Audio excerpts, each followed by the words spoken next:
Good evening, Avram. Hey. No.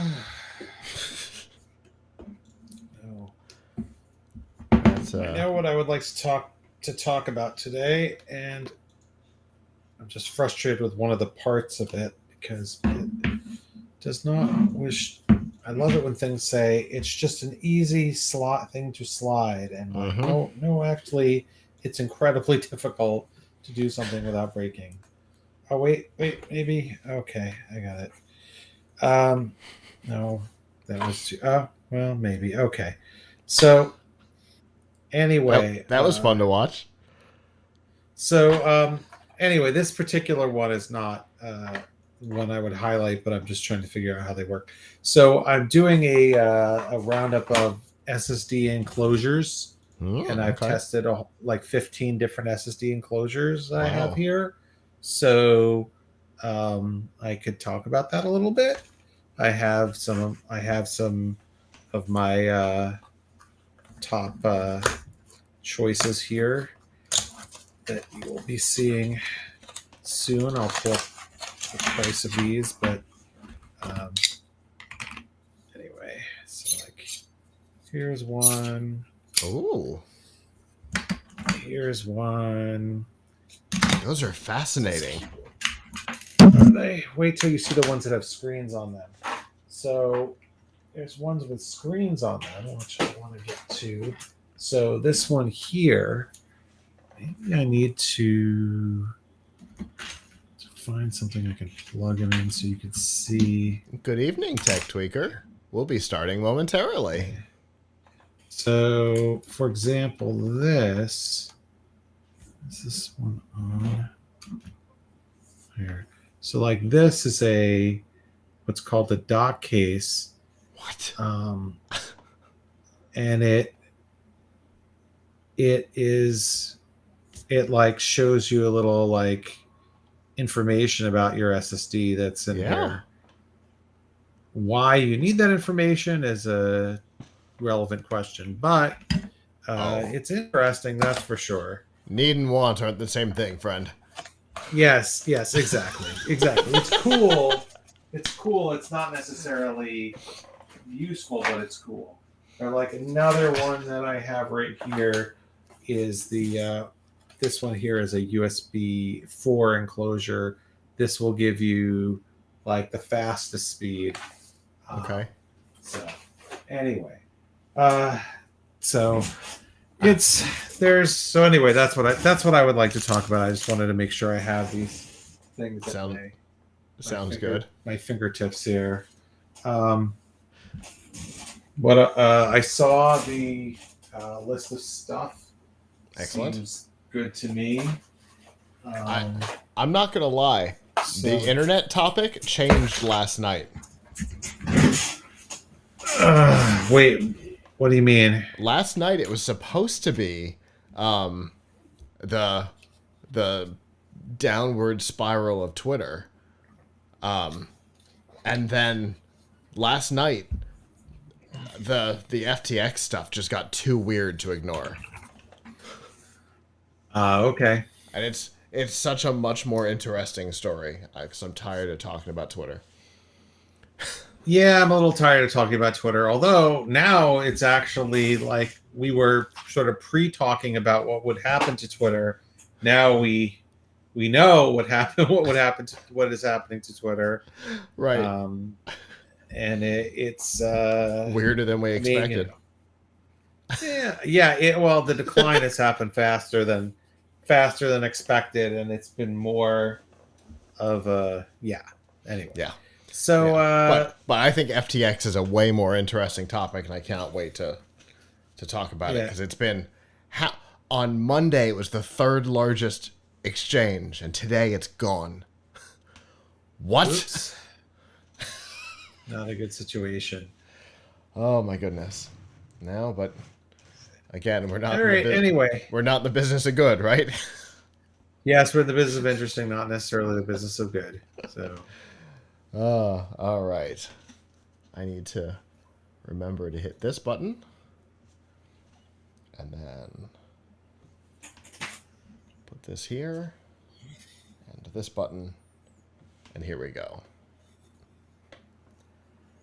This week, Amazon is losing its robotics, Stadia is returning purchases, FTX is running away with customer assets, and Netflix is getting ready to go live. This is episode 636 of F5 Live Refreshing Technology for Sunday, November 13th, 2022. This show is a proud part of the Tech Podcast Network. If it's tech, it's here.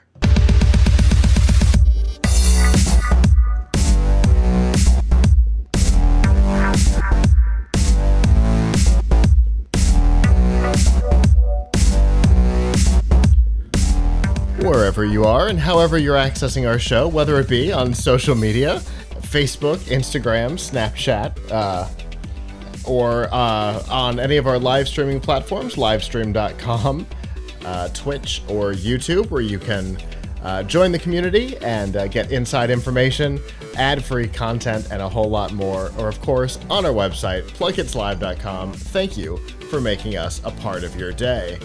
There are two ways that you can do that. The first is Sunday nights at 9 p.m. Eastern. You can go to f5live.tv/join us. There you can chat with us in the studio, give us your feedback on the topics as we talk about them. We've already got chat going tonight, so feel free to join along. If you're not able to join us live, that's okay. PLUGHITZlive.com/subscribe. There you'll see all of our shows, including F5 Live, Piltch Point, PLUGHITZ Live Presents, and a whole lot more. And of course, you'll see all the ways to watch, listen, and follow along. Just as we got started, my script failed. So I apologize for the shifty intro there, but that's okay. We're back. It's been a couple of weeks, and feels like years since we've done a normal show, Avram. So it's good to be back. How have you been? Uh-oh. I don't hear you. Oh, wait a sec. Do you hear me now? I do. Okay. Yeah. So, yeah, I mean, things have been going all right. Got a lot to work on before Black Friday. We are preparing a number of some new content and working on a lot of stuff for people who may be interested in buying stuff at that time. So one thing which I'll talk about later, is that I'm testing a lot of USB SSD enclosures because that's something I think people might want to buy around Black Friday. If not, maybe they should. And a whole bunch of USB hubs as well. Spending some time doing some tech stuff with my kids. I'm still trying to get this robot dog that I have here to work properly. It worked at one point, but then I had to calibrate the legs, and that means it doesn't stand up anymore or whatever. Okay. The other thing that we've been spending more time on is retro gaming. So we set up a retro Pi machine and attached it to. We've always had some RetroPie machines, but I set up one and just attached it to the TV so we could play in the living room on the couch. So we could play like old Atari games and stuff like that. So, I was trying to get my son interested in playing like combat and adventure and those sorts of things. And he sort of was, but then he got more interested in playing like Nintendo DS games and things like that. Okay. And today I set up the Apple II. Emulator. So I was playing some of my favorite old Apple II games, and my son was like, this isn't that exciting. I want to play something else. But I was trying to show him Castle Wolfenstein, the original 2D one. I don't know if you've ever gotten to play that, but yeah. So that was like a classic in my childhood. Was like my favorite game when I was a kid for a long time was original Castle Wolfenstein. And so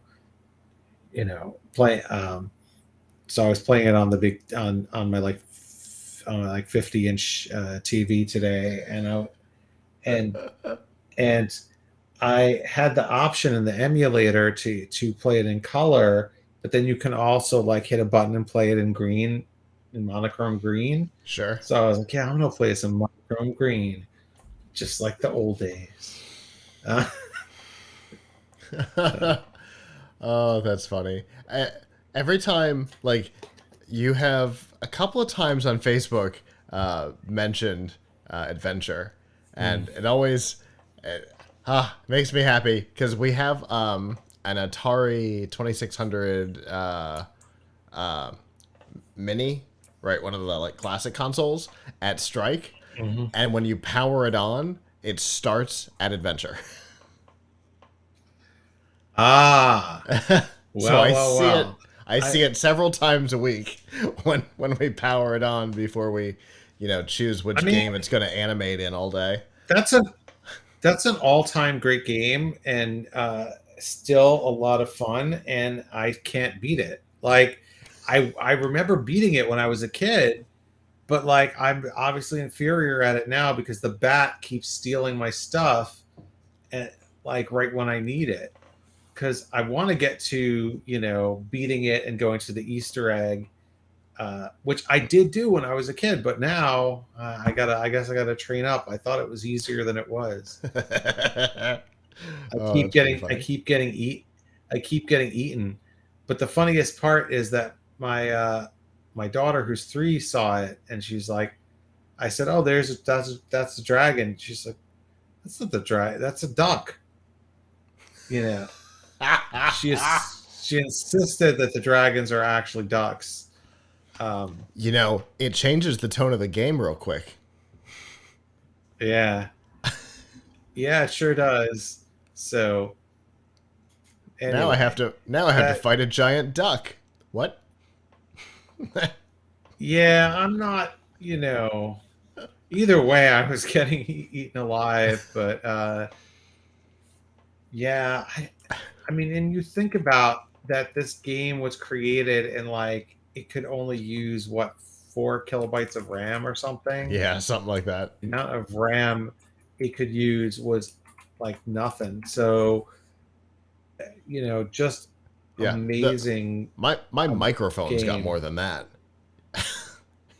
Yeah, everything has more than that. But and yet I think what it proves is like a great game will still be fun, will still be a great game with even if the graphics are not good. Yeah. Just like a great TV show or movie will with outdated special effects will still be good if the story is good, 100%. right? And so that's it's the story with games too. Yeah. And like that's a great example of a game where like it's just it stands the test of time, at least. And even my son was looking at it, was like, hey, this is pretty cool, but he couldn't have the patience to deal with the bat or whatever and going through the maze. it's So it's so anyway, funny because I can play that game all day and I don't have the patience for the all of the infrastructure stuff of Minecraft. So, it comes down to right, exactly, yeah, exactly. I can't take Minecraft, but yeah, I mean, there's um, so much there. I mean, really, after that in combat, what are the other Atari games that I mean, I know you play old Atari a lot. What uh, what are the Atari games that you find yourself coming back to? Asteroid. Asteroid, Yeah. not the arcade Asteroid. We have both. The- this has both modes on it. Um and I definitely enjoy both of them. Like I kind of bounce back and forth. But that's like if I'm at Strike and I decide I'm going to sit down at the Atari console, that's almost always that's the game I go to. That I don't know why, but but it is. I and if I sit down at the Genesis, which is right next to it, by the way, both of them are on CRT televisions. Just want to put that out there, because it would be inappropriate to have them on anything else. So, but so the Genesis is a real Genesis, and the Atari is a remake. But the Genesis, when I sit down at it, it's Sonic 2. That's my game. I've got more in the office, but it's Sonic 2. So I appreciate that, buddy. In chat, Tech Tweaker says it's a great setup. I'm very proud of Strike, and there's a lot going on. And in fact, so he's actually a partner of ours over at Amrock. This is our drone guy, and does great drone events Tuesdays and Thursdays, and I always love when you come hang out at Strike. So anyway, we've got a lot of interesting news to get to tonight, so I think we should probably get down to it.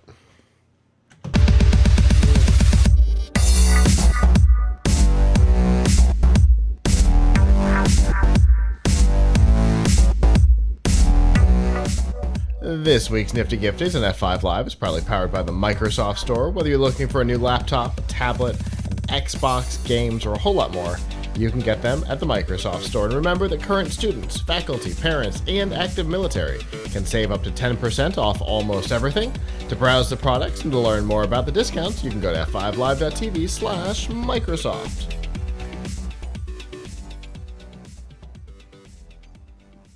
Now, we know that robotics is a big part of Amazon's, if not Amazon's business, certainly the inside of their business, because robotics power so much of what happens in their warehouses and distribution and stuff like that. They've got the delivery drones. They've got the robots that run inside the warehouses. They've got the little like basket looking ones that can deliver on sidewalks in certain areas. So robotics is a big part of the company. But this week, the layoff train seems to have hit Amazon and taken out the entire robotics division, or the robotics team, as we've seen it referred to by people who were part of the team. It's for those who don't know, it's been a big like 10 days for layoffs in big tech, Amazon, Meta, Twitter, but this is the one that kind of hit me as interesting, because early in the week Amazon showed off a new version of their delivery drone developed by this team, and by the end of the week the team was gone. Now, A, that's a surprise. And B, maybe not. Because, a couple months ago, they announced that they had purchased iRobot, the company that makes the Roomba. So we had talked at the time that bringing in that expertise was probably going to supplement or potentially even replace the existing robotics development team at Amazon.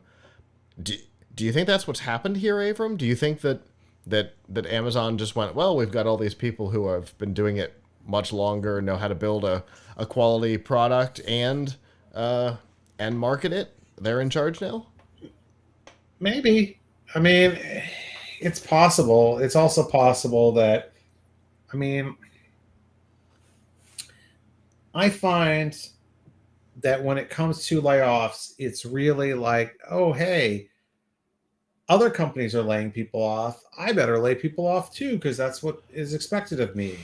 Yeah. And not necessarily because there's a logic to it, not necessarily because there's a loss of money that they have to make up or that it actually helps. It's that, hey, my competitor's laying people off, I better do it too. Yay! Rather than actually like giving it thought. So I don't know. I hope that Amazon has put some logical thought into, hey, we already have people doing robotics. On the other hand, having redundancy in Amazon businesses is not uncommon. I mean, do you have the Yeah. same?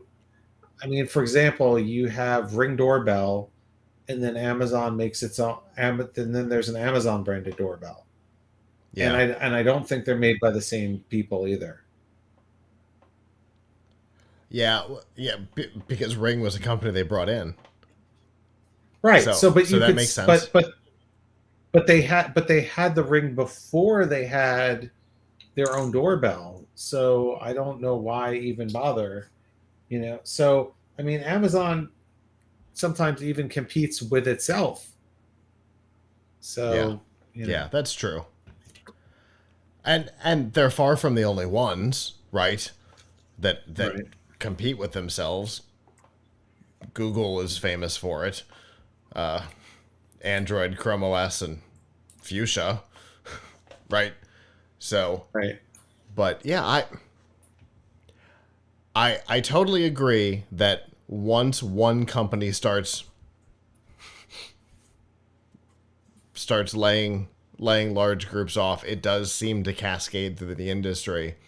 But uh but yeah, it's definitely weird that they would have done so and knocked out a division, unless the knocking out of the division is what they were up to.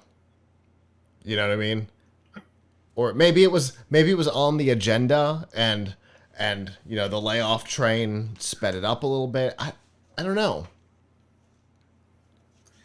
It's hard to say. I mean, we're not there, so it's really hard to say. But I mean, I guess I guess this means that they're going to lean on other parts of the company to handle that. I mean, obviously there is and will be a there is and will continue to be Amazon robotic products. Mhm. So, what about, what do you call it? The robotic Alexa that follows you, the robotic Alexa Yeah. unit. I, Who's going to work on that? Or is that maybe the reason for this? Maybe that's turned out to be kind of a flop. I, from what I understand, it absolutely did. Um, and it's probably one of the reasons why they made the offer on iRobot in the first place. Because long history of success, short history of, I'm sorry, what's that? Which I think was everybody's response to the little halfling robot follow bot thing. So I think that's why, and I apologize for I keep pointing over there because there's a box for one that we're doing a review on, sitting in the room with me. Which every time I mention I iRobot, would I love find myself pointing at it. I would. So you have an Amazon Astro, No, God, no, no. I have a Roomba. a Roomba. Okay, but I That's what it mean, was it's called, an interesting because Astro. right. So interestingly, the Astro only just became available to buy invite, like and the early access price was 1,000 and then 1,450 like Right. 2 months ago. So it might be too early to say that failed. But True. Unless they on didn't the have a other whole lot of hand, people sign up for an well, invite. why would you? The part of the problem is, why would you do it? Like, it's too much money for too little. Uh, Yeah. First of all, it's quite a luxury at this point. Um, but do you remember? I'm trying to remember the name of it. Asus's robot. So Asus had a robot going back now 7-8 years that was sort of like the Astrobot. It was like your home companion robot, supposedly follow you around, supposedly like take commands, do sort of Alexa style things, although it was Asus. So what does Asus have in the way of software? At least Amazon has the AI or cloud service to back it up. Although the True. question is why you would need that in a robot unless, yeah, I mean, the thing is, it's a little weird, right? Like, so the premise of it is a little weird, right? Like we kind of like the idea of having a little robot. It's cute, but at the same time, is it $1,000 or $1,500 cute? Right. Probably not. And what is it going to do for you that your like $25 uh, Echo Dot speaker does not do?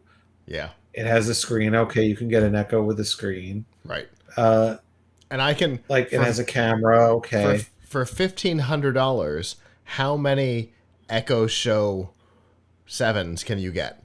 And put them everywhere in your house. Yeah, you don't need right. You don't need it to follow you around because you could just put one in every room for a lot less money than this. So, so the question then is, what is it supposed to do? Uh, Wait, it says okay. So suppose you could ask it for tasks around the house. Oh, I see. You can put a can in it and send it from one room to another, but not upstairs. I mean, The only way that I would probably want to use it would be to take something upstairs for me, or get something from upstairs or downstairs. the thing is, and I get it. Like creating something with this kind of technology in it, like the wheels moving around, maybe it's doing some slam mapping, all that stuff is probably quite expensive to build. At the same time, like the market is, well, why do I need this, right? So why do I need? It's also low to the ground, so not a great experience for like delivering stuff to people in the house if you actually had that. So like what people want, I think, is they want something like we saw Ubitech show like the robotic the walker robot, which they've never come out with commercially and would probably be like tens of thousands of dollars. Right. And that can walk around and use a hand to pick up something and bring it to you from the refrigerator or whatever. And even there, they had to carefully script what it was going to do. So in chat, we've got Astro, grab me a beer, which it can't do, but this one could have, in theory. Yes, right. It can't. In order to grab you a beer, somebody would have to be at the refrigerator to take the beer out and put it in Astro, and then Astro would wheel it over. Like, I don't know, you'd have to have a pretty big house for that to matter. Right. So, and also, I don't know, maybe because I'm getting old and my back is sore, but this thing is like low to the ground. So it's not like you got to bend over and pick the can out of it. And I think it can only carry, it can't carry very much. Now, do you remember there was that robot? I'm trying to remember what it's called, but several hotels have had it, where it sort of keeps snacks in like this dome, and it'll do room service. Like that was a somewhat useful use, but it was not this, right? So the other thing that we've seen some places you create are telepresence robots. Theoretically, this could be an interesting.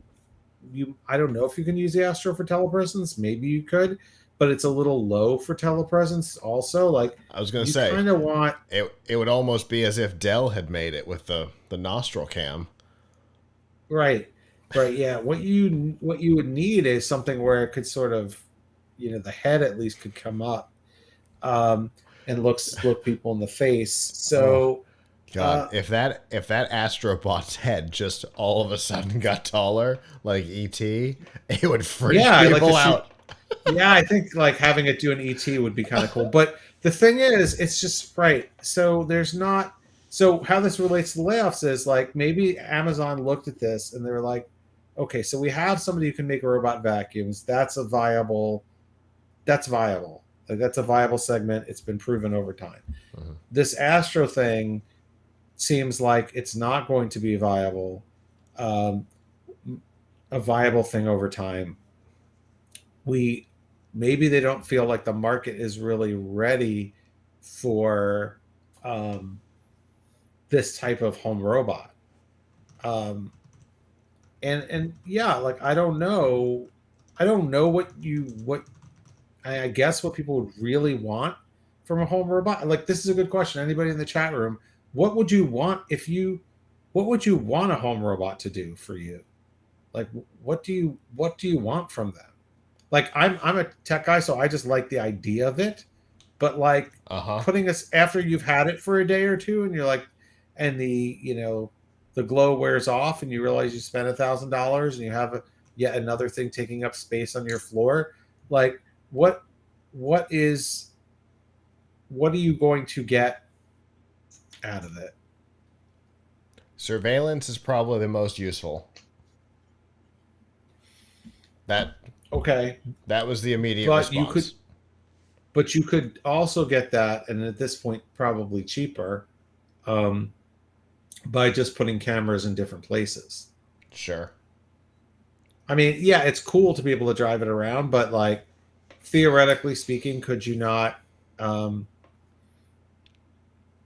Also, frankly, like, for their $1,000, I mean, something that low to the ground, I could like give you a robot car that you can attach a camera to for like $200. So, I mean, not to say that you should be driving a robot car around like a RC, but that's effectively about the height of it. So, yeah, it's all in the dynamics and being able to check out certain things on demand. That was the reply. Yeah. It's definitely an interesting concept. I had forgotten until chat reminded me that that Astro does have an extending camera that comes out of its head. So I had totally forgotten that it can just be sitting there and whoop, have a bender-like antenna stick up out of its head as a camera. So it's not quite the ET head thing, but it. I'm looking at it. I want the head. I want the head to like totally come up. A friend of mine does PR for, I forget the name of the company, but they sell telepresence robots that are tall, right? They're like 5 feet tall or whatever, and they apparently do a lot with putting them in hospitals. They put them in this is a little weird. They put it in but I guess it makes some sense. So they put it in the hospital. They put like children to visit children, and they put like sort of like I wouldn't say they look anything like real arms, but they put like plastic arms or whatever on it like this, and then they can put a jersey on it from like a sports player, so the sports players can go like visit kids in the hospital, sort of virtually. Sort of. They're like, there's robots wearing their jersey, and then they can their face can be on the camera, whatever. So okay, well, that's interesting. Apparently they've done that. I don't know how often, but that was one of the selling points. I mean, sometimes you think it would. Go ahead. Sorry. What was I say? Sometimes you think it'd be kind of cool to like visit your office or another place and just kind of roll around. But sure.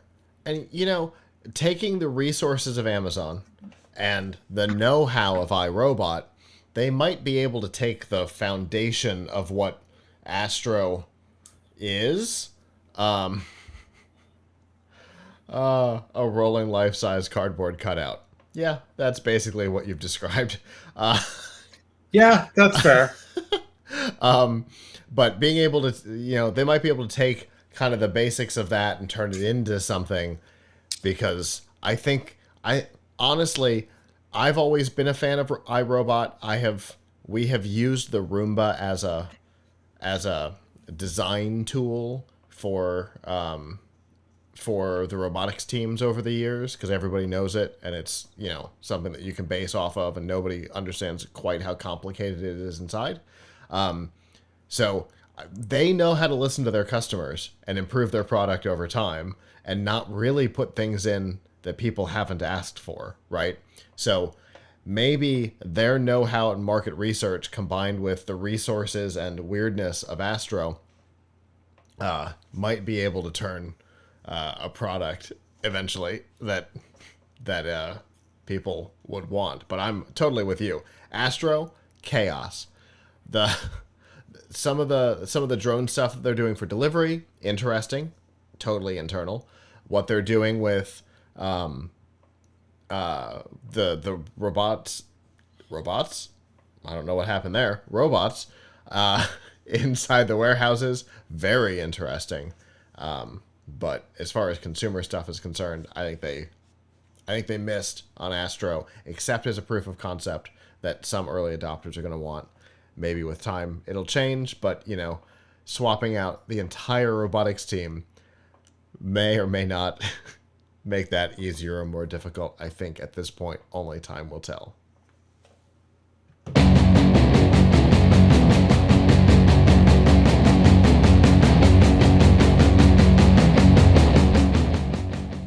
This week's Piltch Point with Avram Piltch is proudly powered by PureVPN. The best way to protect your privacy online is with PureVPN. You can hide your online activities, say goodbye to regional restrictions, and improve your streaming quality. Plus, it's available for almost all of your devices. You can get a special price and a 31-day money-back guarantee right now by going to piltchpoint.live/PureVPN.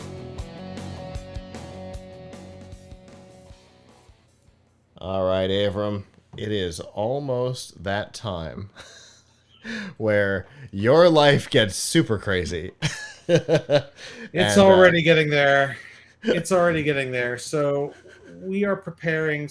We're this year not only going to be covering all kinds of deals, but we're trying to do some more. I mean, our theme for this year is like what things can we test in advance of the holiday that people might be interested in.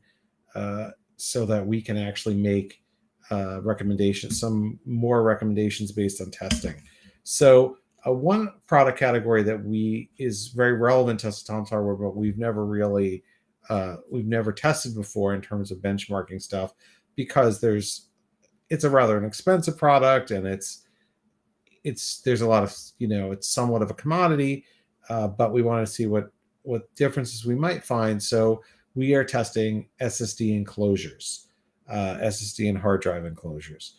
Now, let me take a step back for those who don't know what it is, because when I mentioned this to my 10-year-old, she's like, what is that? Then I showed it to him and he understood. So an SSD enclosure is, you've got an SSD, maybe it's an M2 size SSD, maybe it's a 2.5 inch SATA SSD. Here's one for an M2 SSD, for example. And you want to take this drive that normally is an internal drive and stick it in one of these enclosures, and then you can connect it via USB to your computer and turn it into an external drive. And you would want to do that for a couple of different reasons. One, you might have an old drive lying around. Maybe you upgraded your main drive in the computer, and now you want an external backup drive to carry around. Maybe there's a great sale on an SSD and you want to turn it into an external drive. Or here's another possibility. Maybe you need to clone the SSD in your computer for your upgrade. This is quite a common scenario. Let's say your C drive is a terabyte, and you see a lovely new 2 terabyte drive on sale, and you want to turn that into your boot drive, into your C drive. Before you put it in, you take the new drive, put it in one of these enclosures, attach it to USB, run disk cloning software, and you can make a perfect copy of your drive sector by sector, and then it's ready to go. And that's actually really relevant for laptops where you couldn't put both drives in at the same time if you wanted to, because there's usually only one slot, right? So we've tested a bunch of these, and first let's talk about your choices and what you can expect to pay. So to start with, there's really two kinds of SSDs that you might enclose. There is an M2 SSD, which looks like a little stick, almost like a stick of RAM. and those are usually NVMe, usually use the NVMe protocol, and those are faster and more modern. And you can get an enclosure for an M2 SSD, and it's kind of stick like this. Or you can get, or let's say you had a 2.5 inch SSD, then you would need to get a different enclosure for that one that takes a SATA drive, and it would be a little bit bigger like this. So for a basic SATA enclosure, that will attach to your USB, to a regular USB Type A port on your computer, and spit things out at over its 5 gigabit per second interface, you can spend about $12 to $15. Very cheap.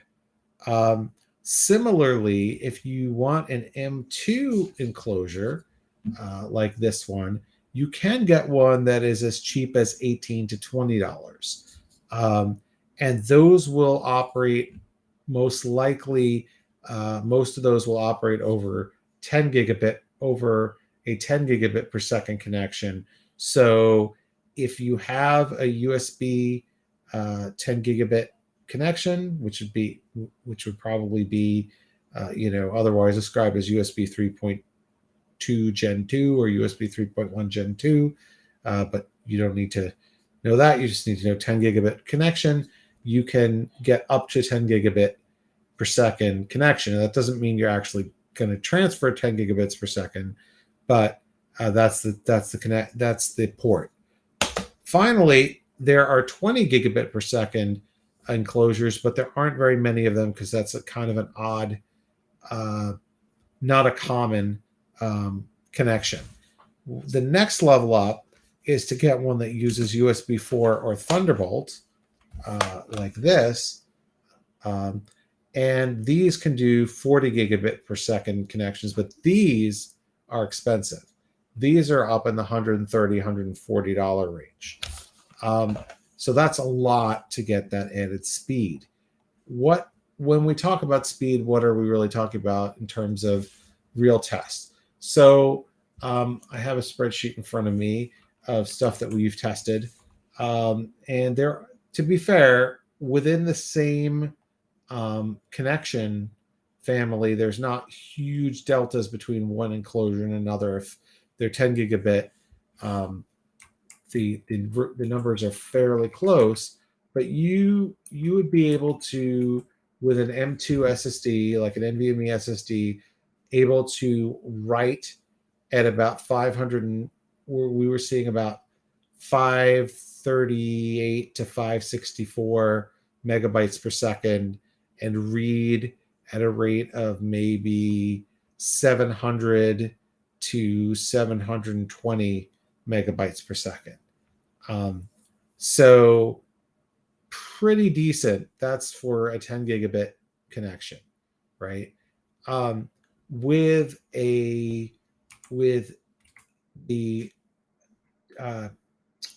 Thunderbolt connection, or otherwise known as USB 4,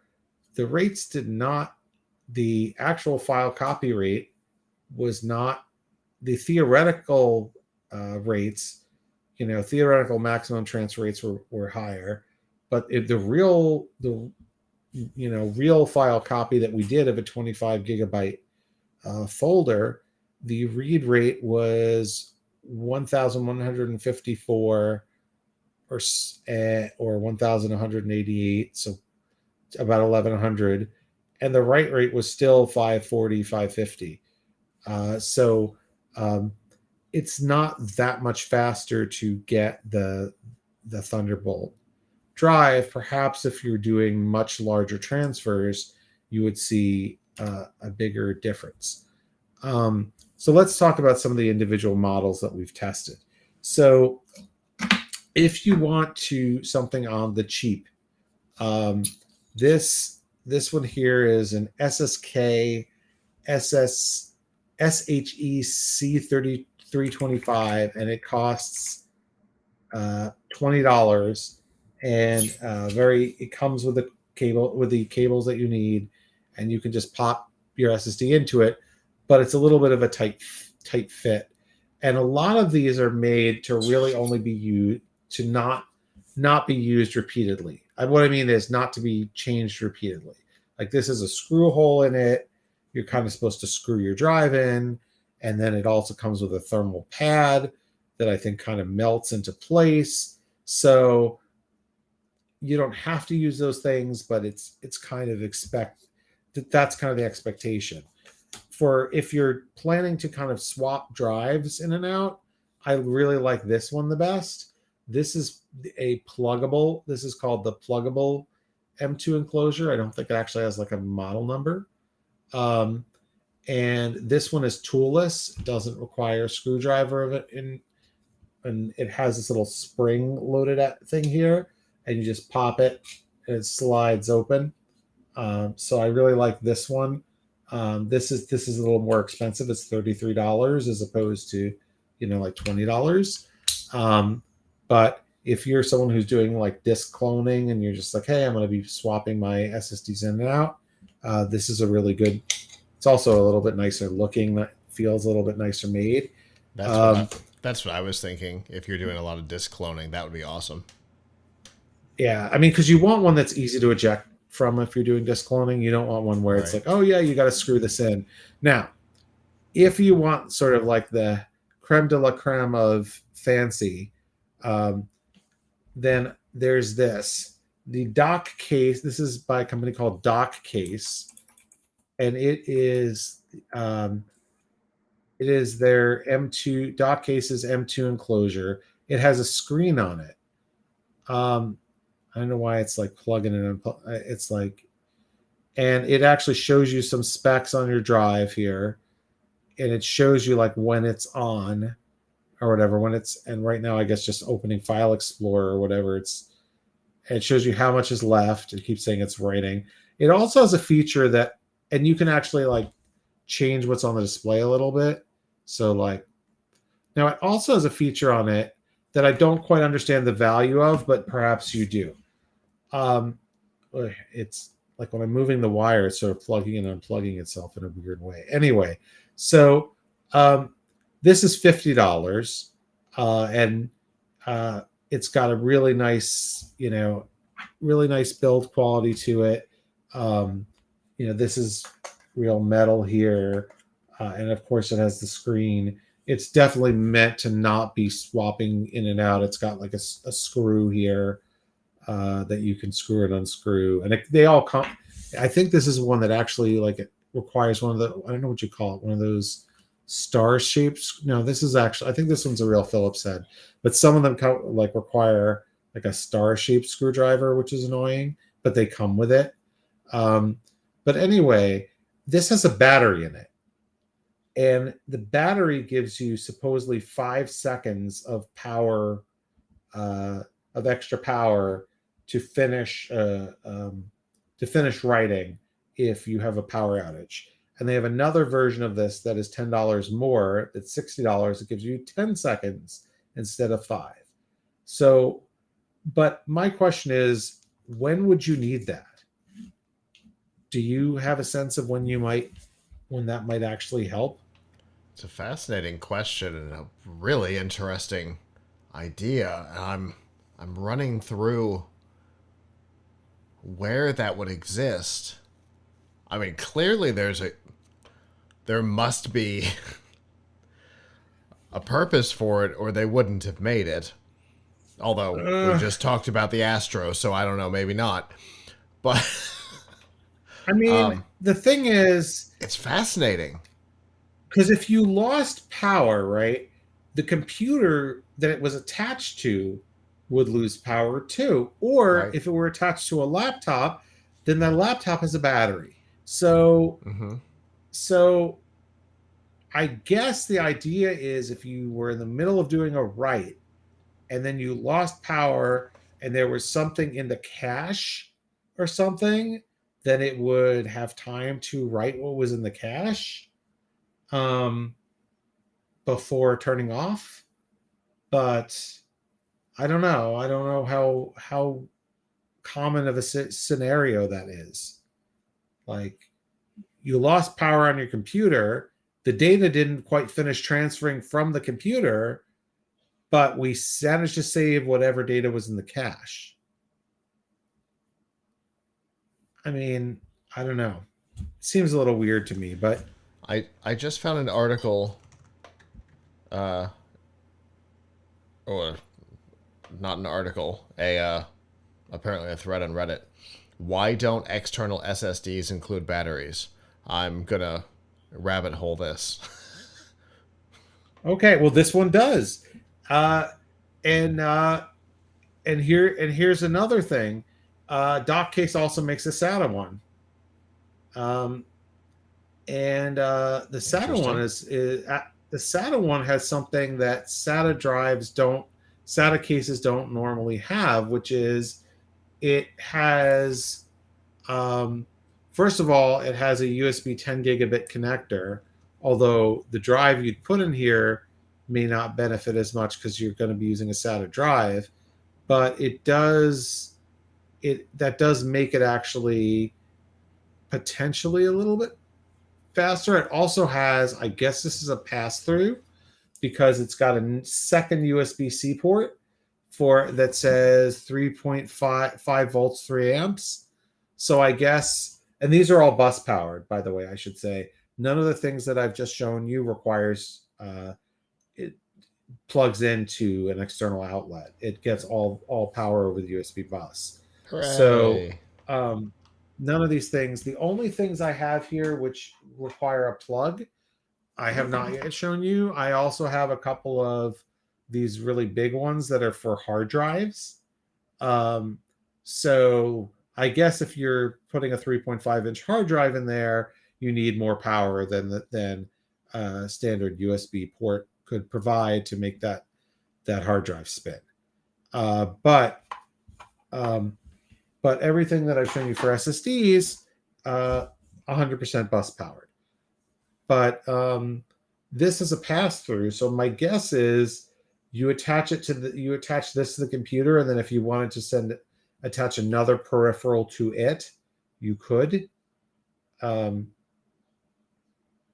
Interesting. Unless you could use the battery to just charge something, but I don't think that's the case because the batteries in these are not very big. So I don't think that they're meant to charge other devices. I think they're just meant to give you a few seconds.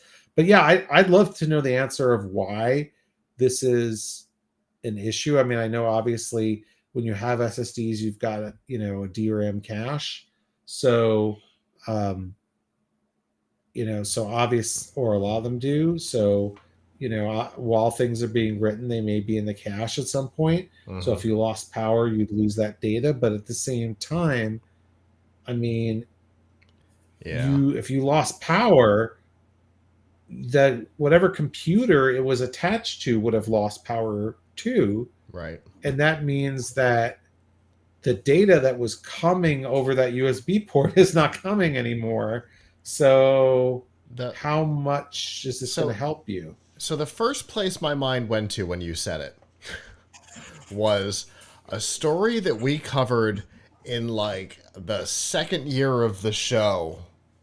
So, 13, 14 years ago, about a system on a chip that was designed for military purposes that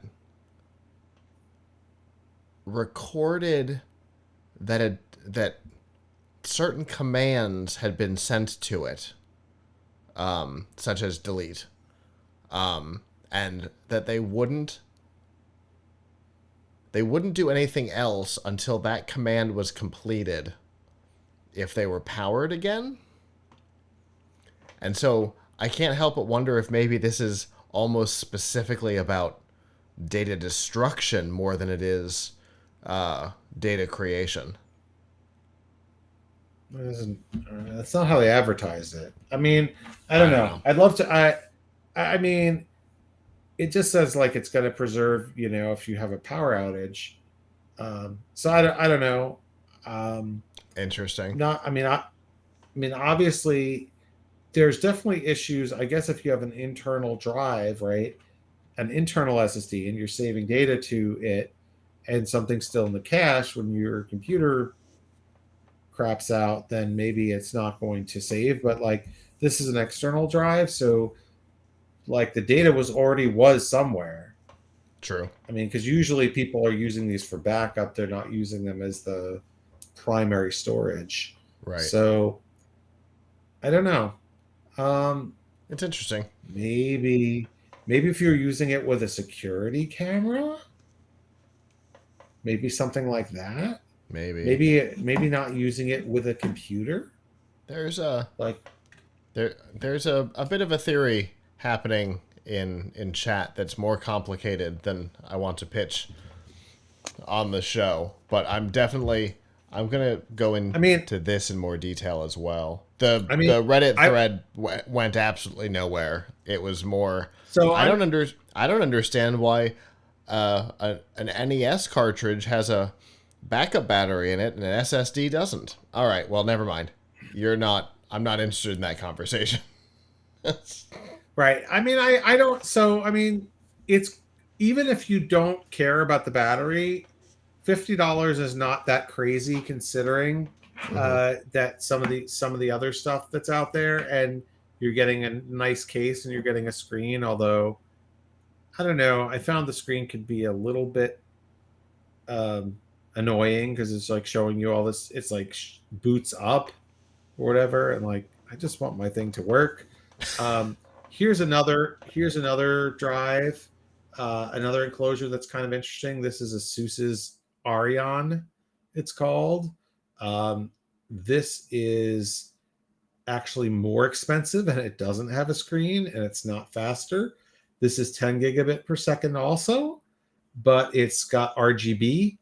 So because I don't have it on, you can't see that.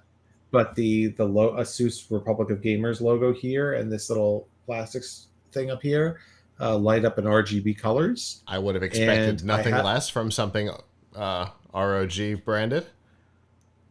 Right. And it claims that you can control it with AuraSync, but I have not tested that aspect of it yet, whether you could actually like program the RGB to light up the color that you want. If you don't try to program it, it's just, it's just rainbow. But I don't know if, you could use ASUS's Armoury Crate software or something to control this. So happens that I have Armoury Crate. I have an ASUS motherboard in my PC, and I have Armoury Crate on this computer, although I don't like to run it a lot because I don't like running extra software. But I will turn it on, and I will attempt to see if I can actually program this to be a particular color. It's nice, but I don't know why you would spend $70 so necessarily spend $70 when you could for something where you could spend maybe $30 and get the same performance, or $50 and get the same performance with a screen. But anyway, so we will have a complete list of the best of these sometime this week on tomshardware.com. And I encourage you to check it out because there's going to be a lot of sales on these in the, in this holiday season. And there's a lot of sales on SSDs. So this might be a great time for you to buy yourself a new SSD and take the old one and use it in an enclosure. Or maybe you just want to build yourself an external SSD. I have to price this out, but I think it may actually come out cheaper to build your own external SSD with an enclosure than it does to just buy something that is natively natively an external SSD, in at least in some cases. And by the way, we are also putting out a list of the fastest and best USB flash drives, and even the best USB flash drives are not as good as an enclosed SSD. So if you don't mind carrying something that is this size, which is not that much bigger than, okay, it's not, here for reference, I have a USB stick. So obviously it's much bigger than a USB stick, right? But it's not so big that you couldn't carry it around. And if you were willing to carry something this big around, you could absolutely have, and of course you have to, none of these has a plug. I mean, you have to carry a wire too. You could have a much faster external drive than you would with any USB stick, because I don't think any of them has as good of a controller and flash memory as you get from a regular SSD. I apologize for that short delay in coming back. I was looking for, I have an Intel Compute stick that looks almost exactly like that enclosure you just held up. I have, I was going to say, I don't have that, but yeah, I mean, I've had ones like that. Yeah. So, I mean, yes, right. I mean, in a way, this is too big, right? Because, I mean, after all, this is just an SSD, whereas there are whole computers that can fit in, but they're not, the flash in them is not as fast. Sure. The other thing I should say is that most of these are built for, and primarily what we call a 2280 size M2, whereas they do have holes on them for, like, if you get a shorter M2 stick, because there's like 2240, I think 2240 and 2260, which means 2280 means 80 millimeters long, and then there are ones that are like, I think 60 and 40 millimeters. So, however, the most common size and the cheapest size is the 80 millimeter. Gotcha. So there's a question from chat. I want to know if I can hook that up and dump from my phone. I don't see why not.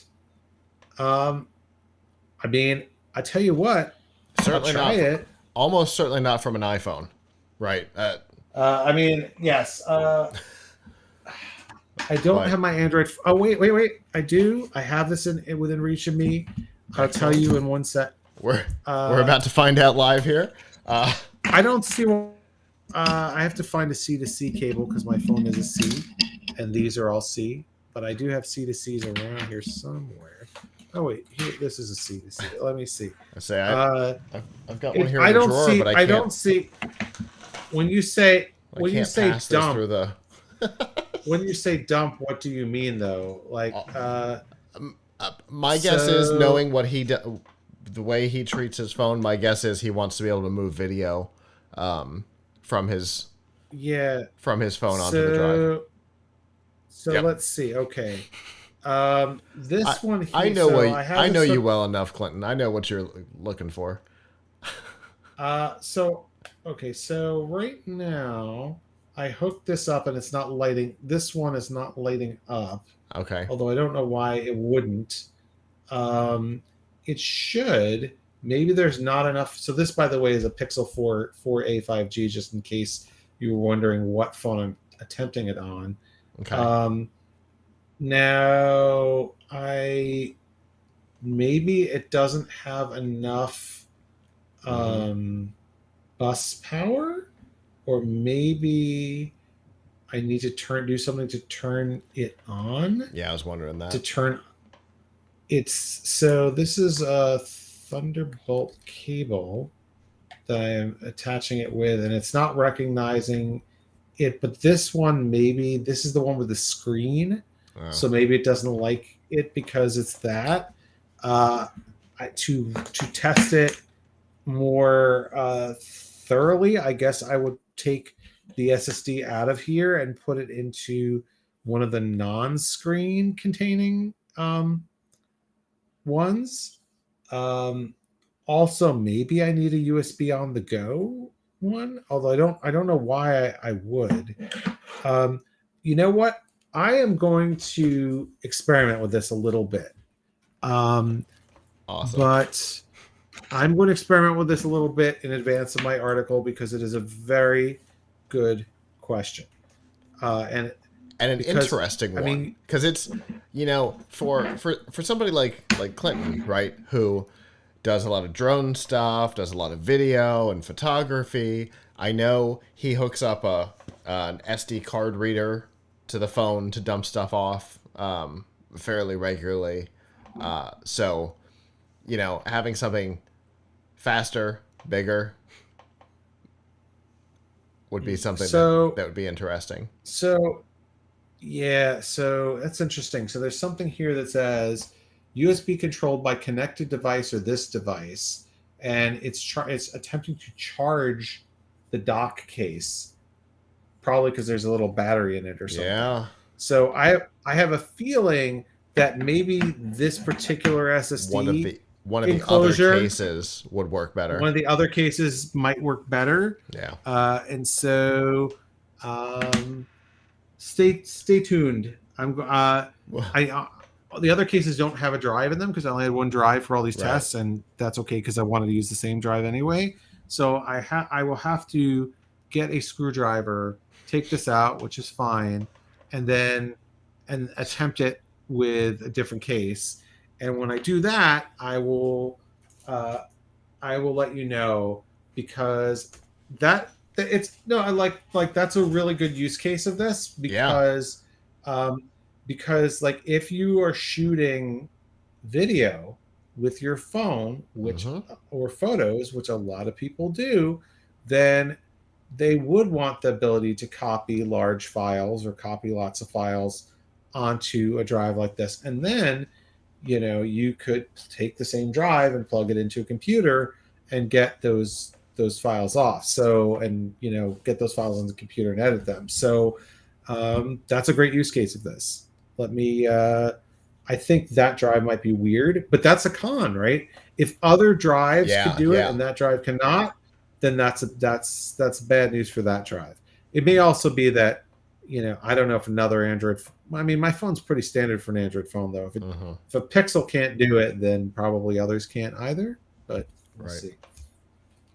Well, I look forward to hearing the results on this, and I look forward to seeing the full rundown and the flash drive rundown as well. And of course, I suspect I know what next week is going to look like for the Piltch point, as we will be talking about direct prep for Black Friday and what to buy, because I know buy an SSD. buy like, there's good deal. We have a blog. I should just mention real quick, we have a blog of early Black Friday deals right now on the homepage of tomshardware.com, and I've been maintaining it for 2 weeks, and without question the best deals that I've seen are on SSDs, but that's maybe no surprise, but there's lots of great SSD deals right now. Excellent. Well, it's something that is on my short list of things, and chat has shouted more storage, so it's on my short list. So I appreciate that, and as always, I look forward to what we talk about next time.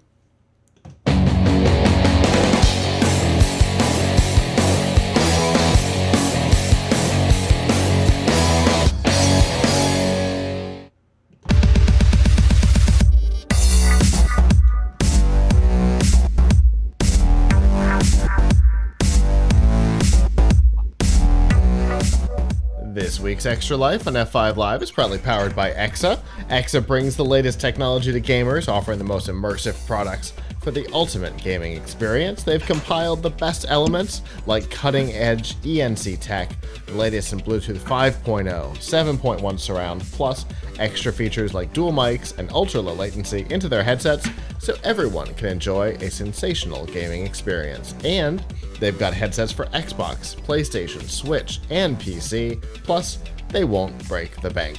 You can learn more about the headsets that are available and the current promotions that are going on by going to f5live.tv/exa. Now, we were off when the announcement came out about the end of Google Stadia, but we are back, and let's talk about what's going on, because the first stage of Google Stadia shutdown has started. If you don't remember Google Stadia, don't worry. That's why it's going away. It is currently, for a couple more months, a game streaming platform similar to Project xCloud from Microsoft, or it's not called Aria. Yeah, GeForce Now, Aura from Amazon, on live from a decade ago before the technology was ready to go. Uh, and it is shutting down. It will be shut down, interestingly, on my birthday, January 18th of next year. And unlike other shutdowns in similar businesses that we've seen, Google made an interesting decision to refund the purchases of players. So if you purchased a game, in-app purchases in said games, or hardware from the Google store, you will get your money back. Now, you might have noticed that I emphasized that on the Google store. If you bought it at Walmart, Best Buy, or even a Google retail store, out of luck. You will not be getting your hardware purchases back. Those are yours. It is what it is. Oh, in chat, I have a subscription, what's left of it, and 4 controllers. Anyone want to play? Oh, poor thing. So where did you purchase your where your controllers, or where did you purchase your hardware from? From Google or from somewhere else? So it's definitely an interesting move to refund purchases. We know people oftentimes with a service or a game or a platform like this, people get screwed if the shutdown happens. Insteon. So it's nice that they've done this. Obviously, it's going to be a huge headache and a massive cost that people have not heard about, right? Or not thought of, because Google still has to pay the developer and or publisher for the purchases that they're returning. So this is going to be a big expense for Google, and a headache, because they're doing automatic returns. So what if the credit card you purchased it with has expired and been replaced? Or what if it got lost and was replaced? What if you used a prepaid card for it? Where is all this going to go? What if you bought Google credit to buy hardware and software in the Google store specifically for that? They're going to return it into Google Store credit. There's all kinds of annoyances. Plus, of course, the whole I trusted you, Google, and I bought the hardware at Walmart, right? Or in this case, Clinton has brought up something interesting. He says one was free initially from Google. The rest I bought off of other people. The people that he bought them off of, if they bought the hardware from the Google store, are going to get their money back on it. Good for them. Bad for Clinton. Yeah, exactly. So, I mean, it's a fascinating type of situation. So first of all, I don't want to say Google's being nice here, but they're not legally required to do this, right? So I mean, there's been a lot of things where OnLive didn't return nothing to nobody. I mean, there's a lot of things where people bought stuff and then it became a brick, and the companies never said, "Sorry, we're going to help you out here." With your brick. I mean, we talked about that kind of thing, when Insteon briefly went away. Yeah, I mean, didn't you tell me you had a box full of QCats? Yeah. So, although I don't know if anybody actually paid for those, but no, those were given away free in the store usually. Yeah. Right, but there's a whole bunch of things that are. But the store paid for them. We paid for them. There was a cost to the store for each one. Somebody paid for it, just not the consumer. Yeah. But I mean, in a sense, you're always taking a gamble when you buy something that is a cloud service. Now, on the other hand, this is Google. It's not some fly-by-night company. Yeah. So, if you bought something that was dependent, like for example, if you bought a Pebble watch a few years ago, well, Pebble wasn't that big of a company. They did eventually come out with some firmware, right, that you could sort of use it. Right. But that was a small company. You kind of like were taking a risk, but not that you should have had to take a risk, but take I mean, but what are you to say about like Google is a big company Yeah. and they gave up on this so quickly? I mean, how long has Stadia been around? A year, 2 years? When did it 2019. launch? Oh, okay, 3 years. Time flies. Yeah, But I know. like, but In so I mean, in fairness, there was a global pandemic between the startup and the shutdown of this service. So, time got screwed up right. for all of us. But you know what though? At the same time, it actually would have been a great time for this type of service. True. True. Um, Theoretically, right? So I mean, the And thing is and that while Google, and while GeForce did well with theirs, and Microsoft obviously, Project xCloud came out of came out of nowhere for us and somehow became the thing that we compare all the other ones to.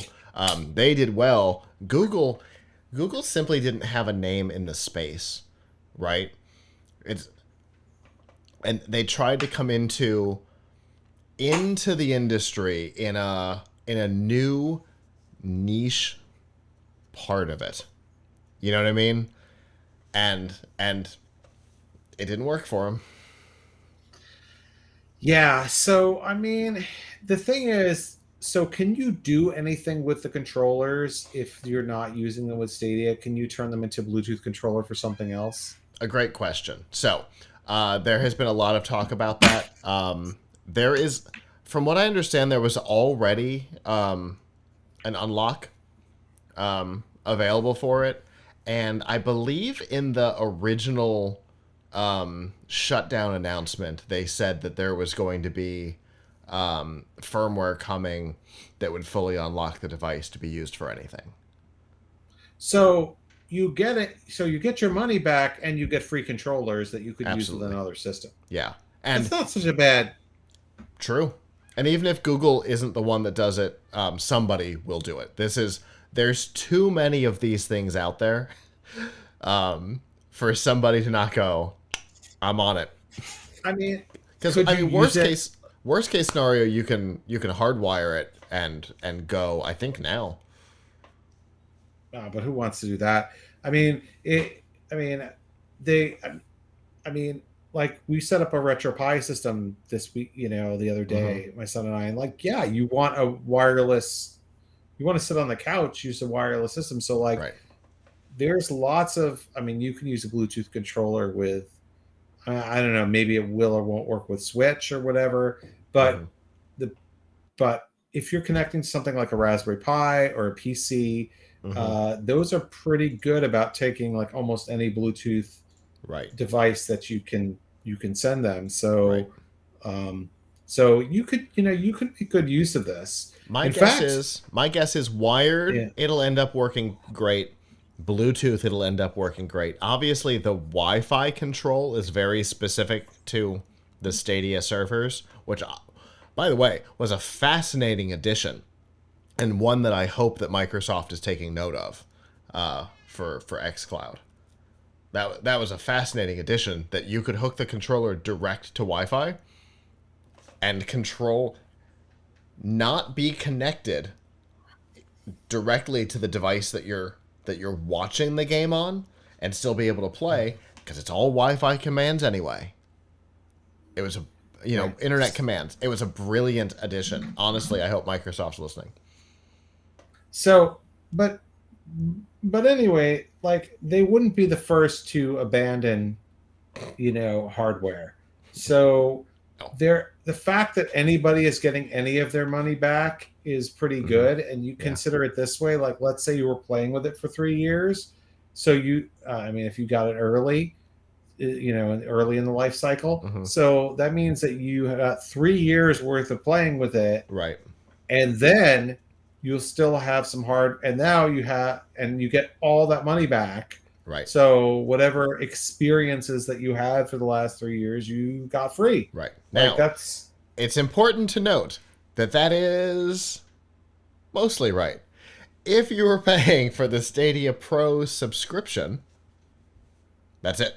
You're not getting anything back. Your hardware purchases you're getting back, but your subscription price you're not, because you did get that experience for the month that you paid for. That's fair.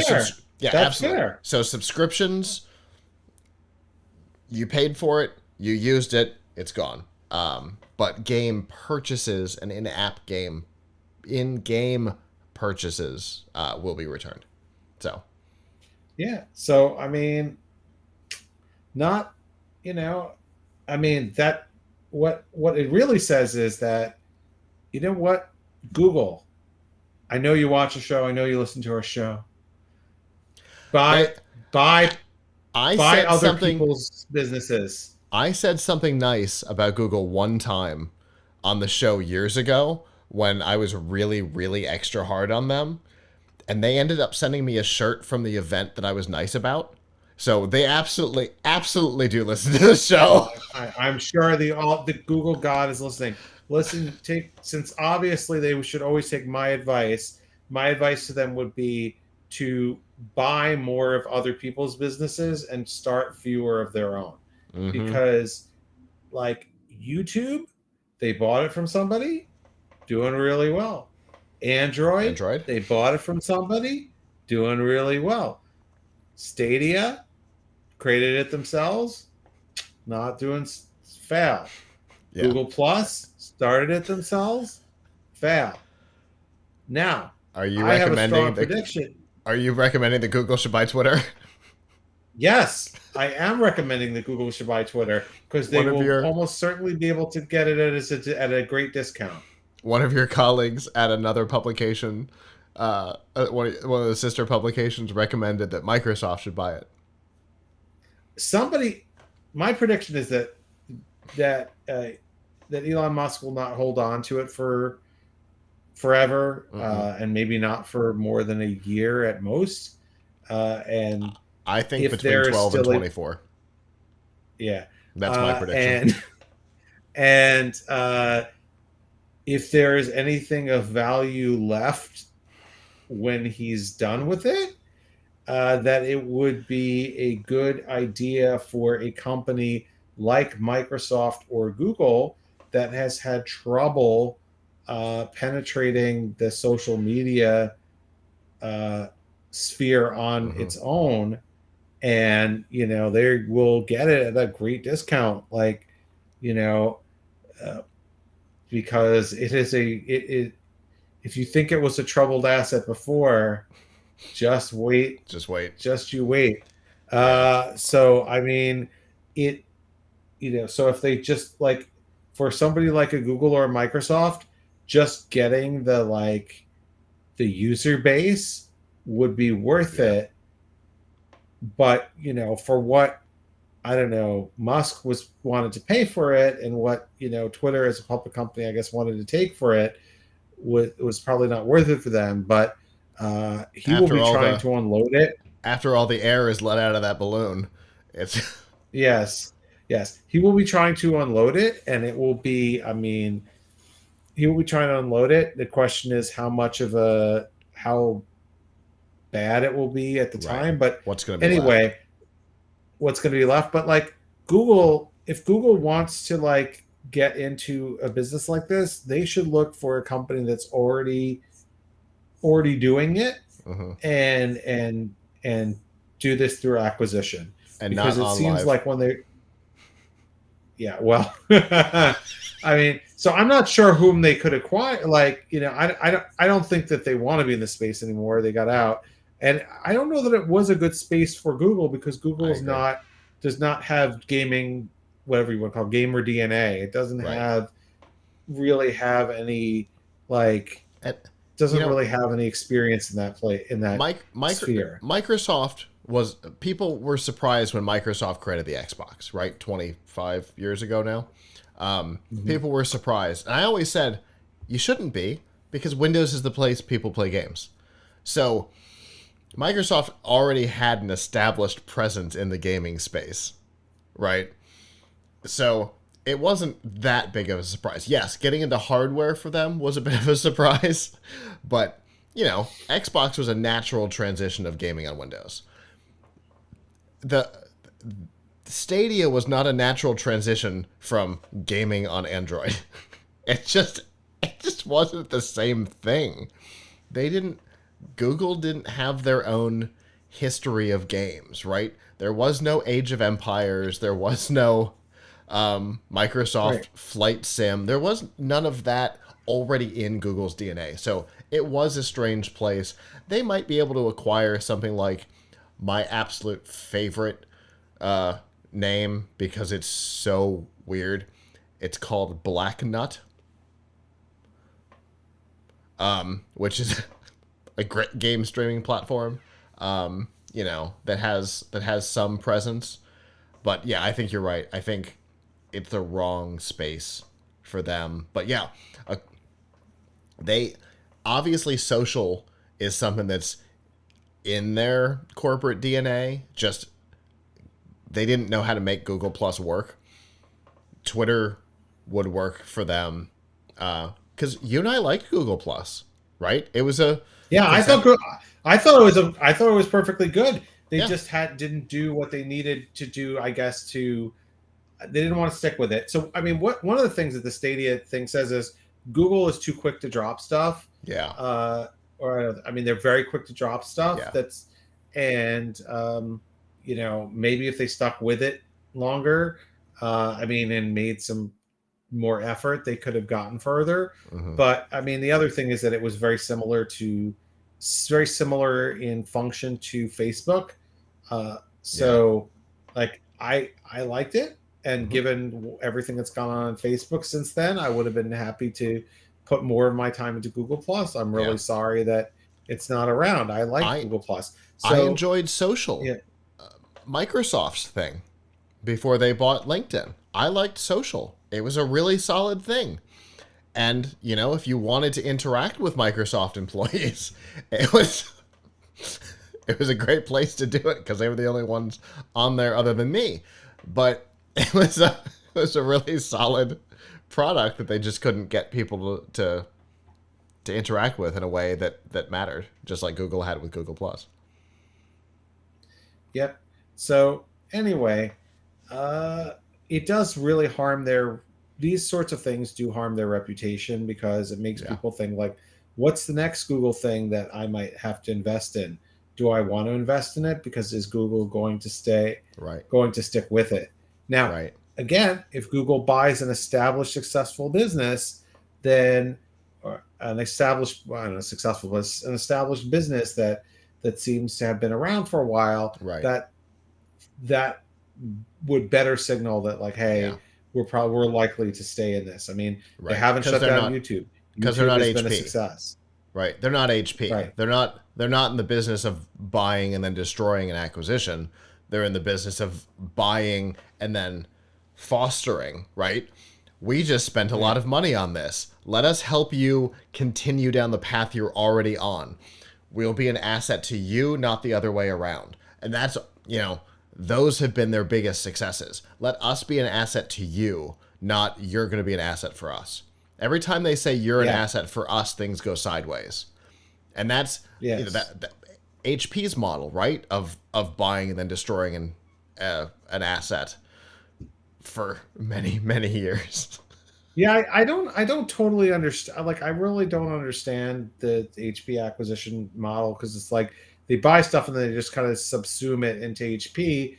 And the question is whether they've actually gotten any value out of what they bought other than just putting it out of business. Like, did they learn anything from the acquisition? No. I'm still waiting to see whether HyperX, which was the last thing that they seem to have acquired, that whether HyperX continues as a real concern. So far, it seems like yes, but we'll have to see. I'm not gonna lie. I don't think I knew. I don't think that was. Oh, yeah, they acquired them like a year or two ago. Okay. HyperX. That is, yep, absolutely. That was not in my memory buffer. I don't know happened there? I mean, Maybe I didn't. HyperX was Kingston, and now HyperX is HP. Okay. And so the Yeah, I question see. is like, 2021 is it going to be like Voodoo, where they or bought it and Palm, for like, or Palm, or that I cloud don't know, there's probably platform that some they other. bought, whose name I don't remember. Yeah, Yeah, right. but anyway, So, yeah, that I guess that's where we are currently with Google on Stadia. My question is, I want to know what happens with the relationship with AT&T, right? With Arkham that they made available under the AT&T brand, but was powered by Stadia. I haven't heard about the future of that one. I'm very curious about that, though. Well, AT&T doesn't own Warner Media anymore, so maybe all of that fell apart anyway. Okay, that's something I'm going to have to go research. Sorry, that was a diversion. That's something I'll research later and figure out.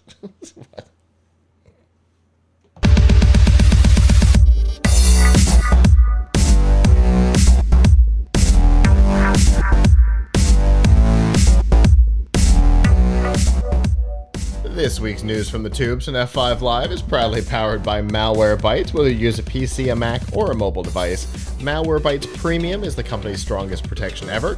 It fights threats that traditional antivirus software can't stop, plus it blocks standard threats like worms, dialers, rootkits, and a whole lot more. Use your computer and mobile device with confidence and peace of mind. To learn more and to get a special price, you can go to f5live.tv/malwarebytes. Oh, the crypto winter is still upon us, and it's getting weirder. This week, FTX, which on Monday was the third largest crypto exchange in the world, went away. Today, it is no longer. It is no more. It is gone. Monday, it was number 3 in the world. Today, it is gone. And in fact, Wednesday it was gone. Monday it was the largest. Wednesday it was gone. Now, why are we talking about this? Because it has been absolute chaos since the week began on Monday. It was announced, I believe, late on Monday that the company was essentially insolvent. That was about all they said. We don't have a whole lot of cash on hand. We can probably buy lunch today. Obviously, that's not what they said. But they basically said, we can buy lunch today, and I don't know if we can tomorrow. So Binance, the largest crypto exchange in the world, said that they would acquire the company on Monday. On Tuesday, they said, never mind. Just kidding. They did not really give a whole lot of information as to why they backed out of the deal. But as the week went on, we found out why. By Wednesday, the company had filed for Chapter 11 bankruptcy, and the CEO and founder had resigned his position. And by Friday, we knew that some serious stuff was happening inside the company. Such as somewhere between $1 and $2 billion worth of assets are missing. Just missing. Where are they? Huh? Now, insiders in the company claimed there is a backdoor in the system that was discovered since Wednesday, when the bankruptcy was filed, that had allowed the now former CEO of the company to transfer assets out of this enterprise and into his other company, a trading platform called something. I don't know. One of the words has an A in it. I'm looking for capital letters and I'm not finding it. But anyway, he essentially had been transferring customer assets out of the out of the FTX asset vault and into his other company's assets. Some have been returned, but somewhere between 1 and 2 billion have not, and now, boop, they're gone. In his defense, he says, no, that didn't happen.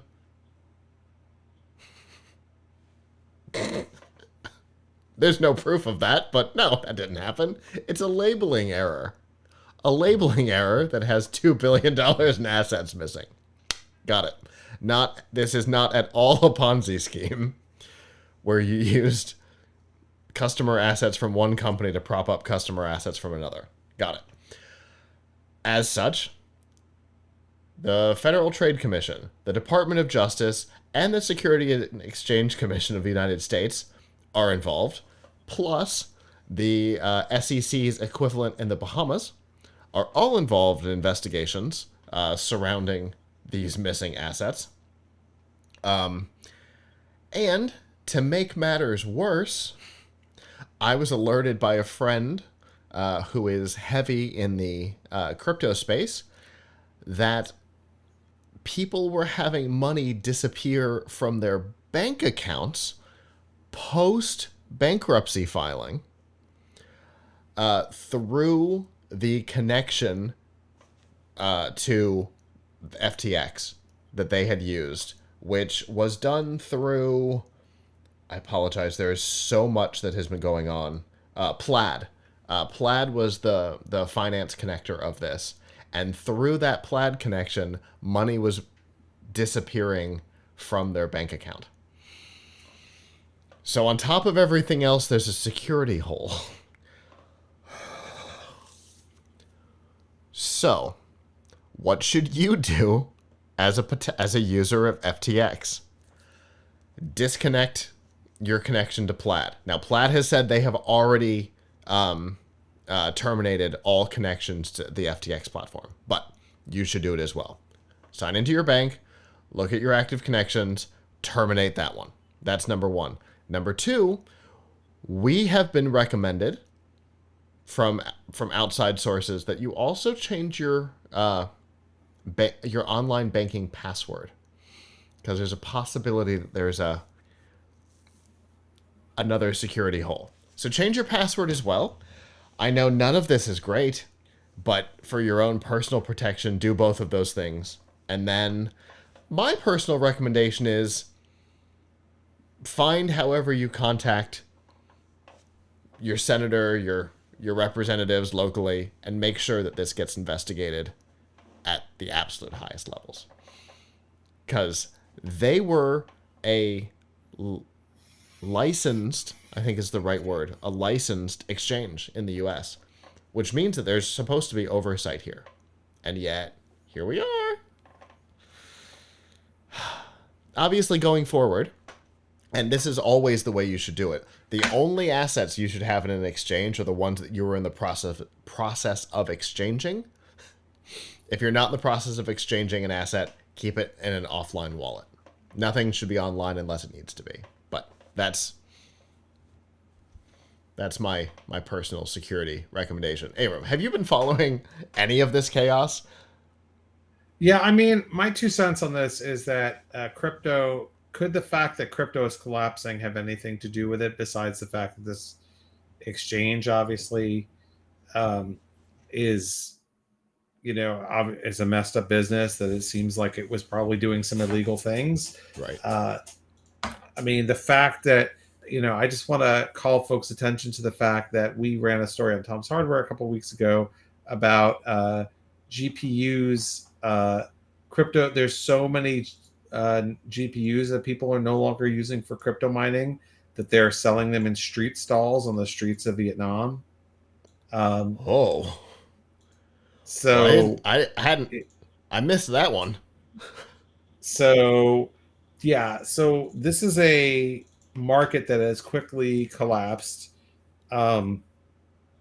Granted, mining has collapsed more so than crypto itself, because now you've gone from proof of work to proof of stake with Ethereum, and that was a big reason for the need for the GPUs. Right. But anyway, the market has been hard, so I think that could have something to do with it. Oh, absolutely. Because an exchange, a crypto exchange, works a lot like Robinhood. Not exactly, but a lot like Robinhood. So you have your account, you put money into it, you buy an asset, and they are like the caretaker of said asset. So, like a bank or probably Robinhood, they're using that asset for things behind the scenes, right? Banks, you put money into the bank and they use that to lend out to somebody else. That's where interest comes from, right? So, a cascade happens if too many people try to take money out of, assets out of the exchange if they're using it for other purposes. Like Robinhood, they're selling this now from this person to this person using the asset that they already hold so that they don't have to go out onto the market, right? Just like how Robinhood or most other stock trading platforms work. So if that asset starts to massively decline, it can screw that business model up pretty severely and mess up those interactions, I would imagine. So yeah, the crypto winter almost certainly has something to do with this. Yeah, almost certainly. Yeah. I'd love to have an expert come on maybe next week and go into, because here's the thing, this is just the beginning. We're going to learn over the next couple of weeks, I guess, we're going to learn a lot more about I'm sure there'll be a Netflix documentary about it. Yeah. And if not a Netflix documentary, a Hulu one by the end of the week. Because yes, how they do that is like the beyond Fire me. Festival, but it's like the Fire Festival, but with money. Yeah, for sure. So this is the beginning of this saga. I've got two people in particular I'd like to try and get to come on to give us more information about kind of what was happening behind the scenes on this, because it's complicated, it's weird, and it's fascinating. Because, the whole idea of the cryptocurrencies is that it's decentralized, but then you centralize around these exchanges. You're not supposed to, because again, don't hold your assets in the exchange. Yep. Okay, so thank you, YouTube. David Keeney. Thank you for coming in. So Alameda was the brand I was looking for before. David says they were dealing with a hedge firm called Alameda. So Alameda is a company also owned. That's the other platform. Also owned by the founder of this company. So, I mean, there's so much chaos in here. I'm gonna try and get Adrian or Lauren to come in and give us a bigger breakdown on this, because it will be a ton of fun. Because, I mean, truly, absolute sheer chaos. I've been following Lauren's Facebook feed. Yeah. Thank you, David, because it's in my thing, and I just couldn't find the capital A. I couldn't remember the word. Alameda Research. Research? Yeah, I think so. So, oh yeah, the brother started Alameda originally. Yeah, honestly, it's all, it's like a Netflix series made real. So this one's going to go the other direction. Sheer chaos on this one. So yeah, it's going to be fascinating to follow over the coming weeks, because truly, a disaster. It was already a fire. Fire with an I, not a Y though, Avram. That they just started throwing gasoline onto and went, this will be fine, right? No. So we will find out all kinds of new information. The interconnections between a couple of different organizations, Nope, not going to get into the politics side of it. There's some conspiracy theories around it because of who some of the donors both directions have been. This will make an interesting Netflix documentary someday, and I can't wait to watch it.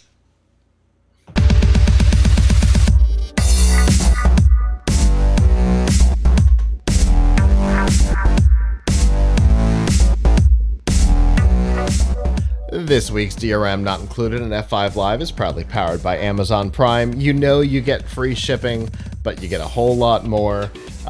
You get free music with Amazon Prime Music. In fact, you get the full catalog now, which is pretty exciting. Free TV, movies, and documentaries with Amazon Prime Video. Free games and a free Twitch subscription to support the content creator of your choice with Amazon Prime Gaming. Plus, a whole lot more. We've got links to our favorite features, including these. And a free 30-day trial if you're not already a subscriber, all by going to f5live.tv/prime.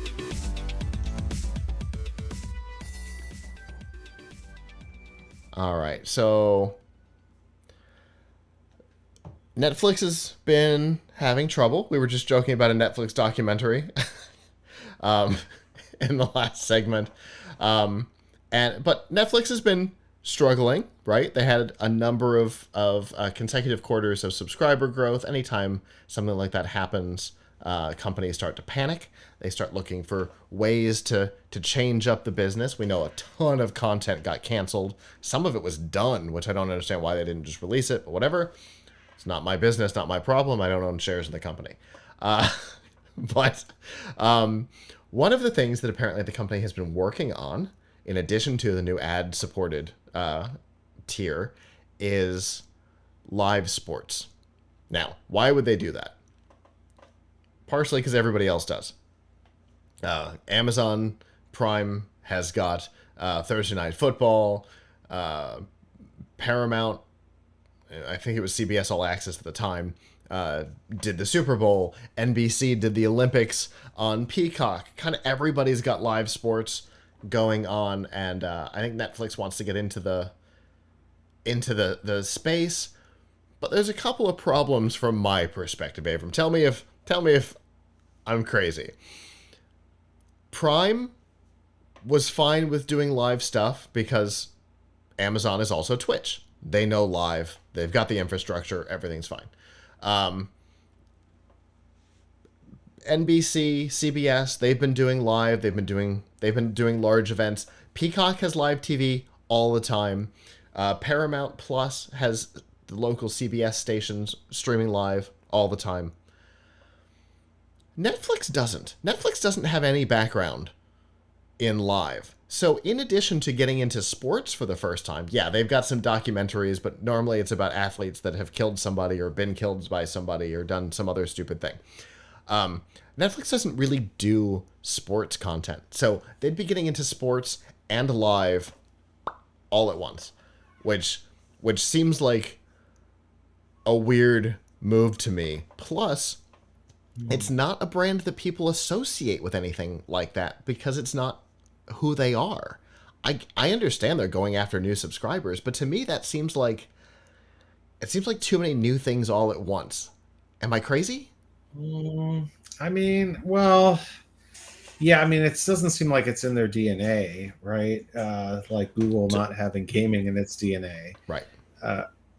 So, I mean, they're trying to do something and they think maybe this will help. I don't know. I mean, it's not an original idea. Everybody else is doing it, as you said, and seemingly doing it with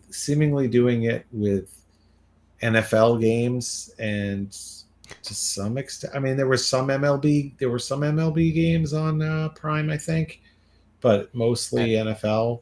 You've got Disney that's got ESPN Plus, right? With all kinds of content. But there they bought. Disney owns ESPN, right? Correct. They bought a brand that was good at this already. Was good at sports already. You're good at sports already. And added a solid streaming component behind it under their ownership. Right. Right. Right. So Exactly. they bought a That brand that was good at. that brings us back Yeah. to, Google buying YouTube. They bought somebody who Right. was already good at things and said, "Let us be an asset to you." Right. So yeah, I mean, I don't know if Netflix is in a financial position to be buying anybody at this point. Right. Um, so And what would they buy? I, Bally's? eh, yeah, I mean, I don't know. I think Netflix could. I don't know what Netflix needs, to be honest. Hmm. I think they need to be a little cheaper and not charge you extra for 4K. I don't know. Yeah. Um, I think They definitely have a they need. different business model from everybody else. Everybody else. Right. I mean, the thing is, most of the other most of the other streaming services, I don't know. I mean, like Amazon, they can throw money around, and they, like they did on Rings of Power, Right. uh, a completely unnecessary amount of money for that. Um, and although for some reason could not be bothered to pay for a full robust last season of The Expanse, even though Jeff Bezos loves the show, so I don't know what was going on there. But they they've got money to throw around. Other streaming services generally are based on an existing, like Paramount Plus was Paramount and CBS. Right. HBO Max, Warner. Like, so their competitors came from TV.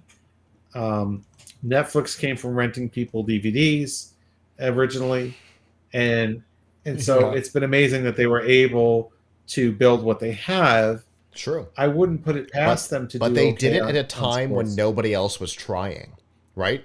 They created Right. the industry.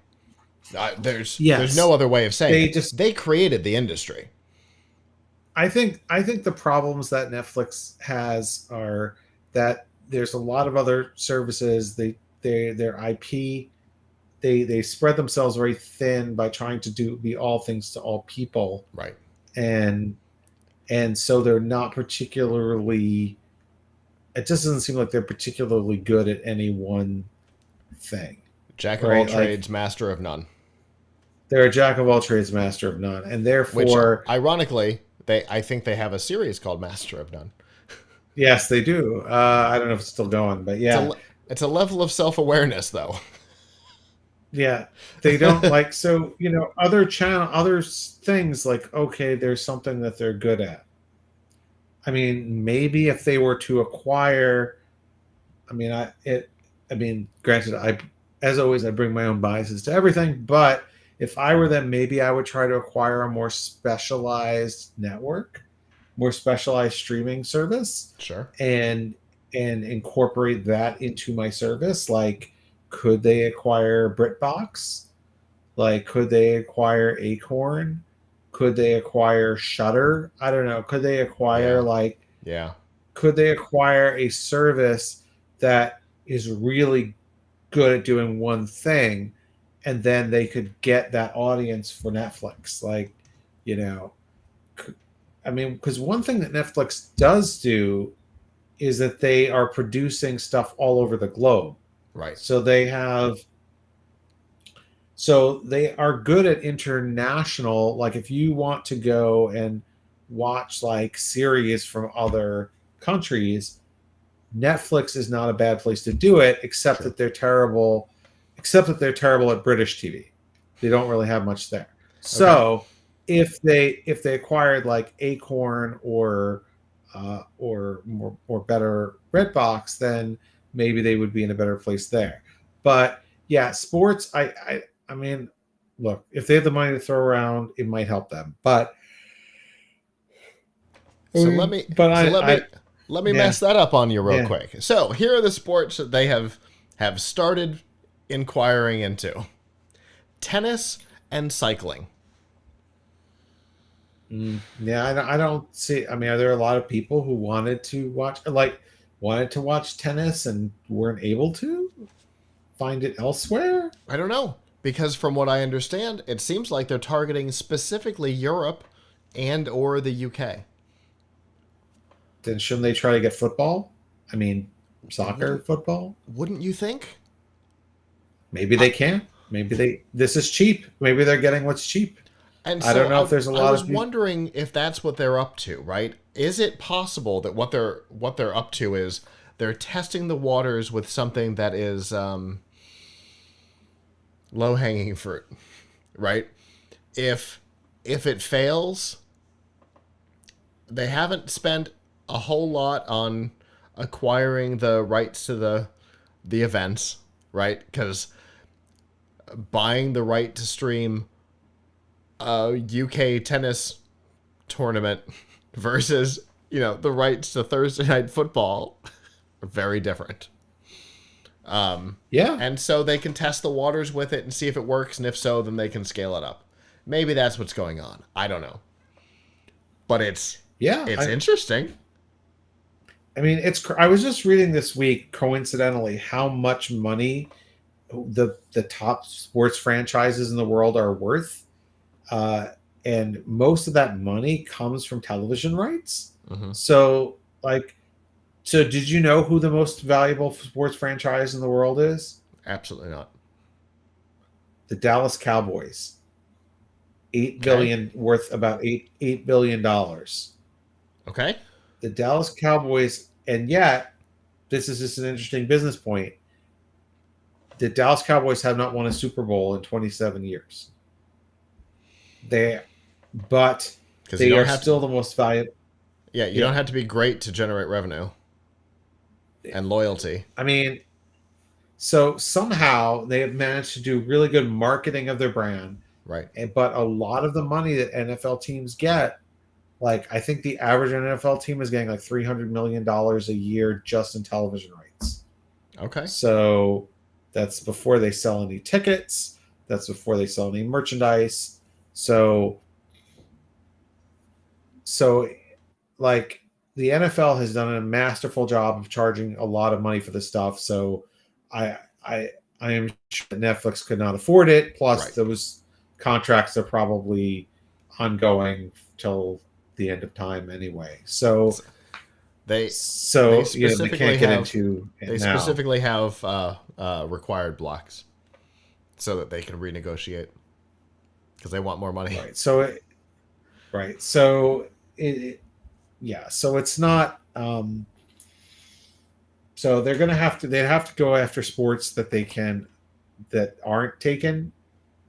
So I guess this is their way of doing it. Now, if they want to do live events, it wouldn't be a bad idea to do other kinds of live events. I mean, I don't know. Could they be could they acquire Fathom Events and start showing live concerts or something? Fathom. That's literally the brand that was in my head. Could they do stuff like that? Could they have, live concerts, live opera, stuff like that on Netflix? You don't see that everywhere. I mean, maybe that's worth something. True. Yeah. I mean, it's definitely an interesting pitch, and it would set them apart. If they want to get into live with an infrastructure that exists. Yeah. I don't know. Yeah. Obviously Netflix got some problems. Good luck to them. Maybe they could have their first live event could be a Metallica concert, and then Lars Ulrich, the drummer, can take a time out to tell people not to share their Netflix passwords, like they shouldn't share Metallica's music. Oh, that one affected you.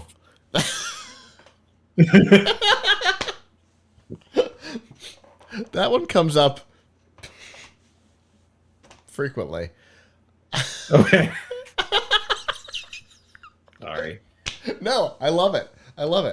It's definitely funny.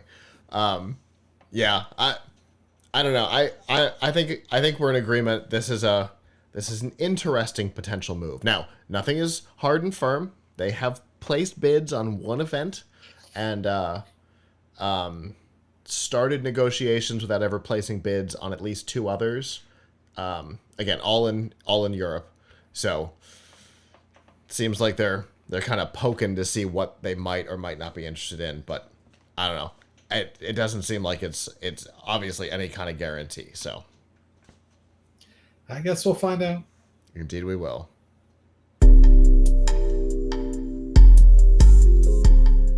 Well, that is our show. Thank you to those of you who joined us live. We had some great conversations in chat tonight, so definitely thank you for that. If you didn't join us live and would like to in the future, Sunday night, 9 p.m. Eastern, you can go to f5live.tv/join us, chat with us in the studio, give us your feedback on the topics, whether it be on who's getting refunds on Stadia or the connection between FTX and the SEC. Chat's been wild tonight.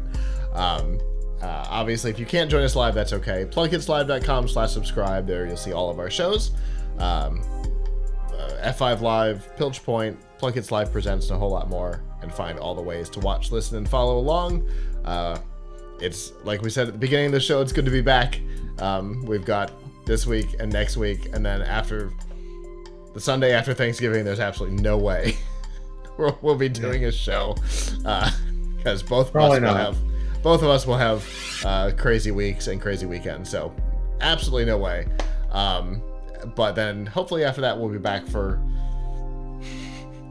a while until CES. So with that, on behalf of the staff that's not here, I'm Scott. I'm Avram. And we will see you back next time. Ciao.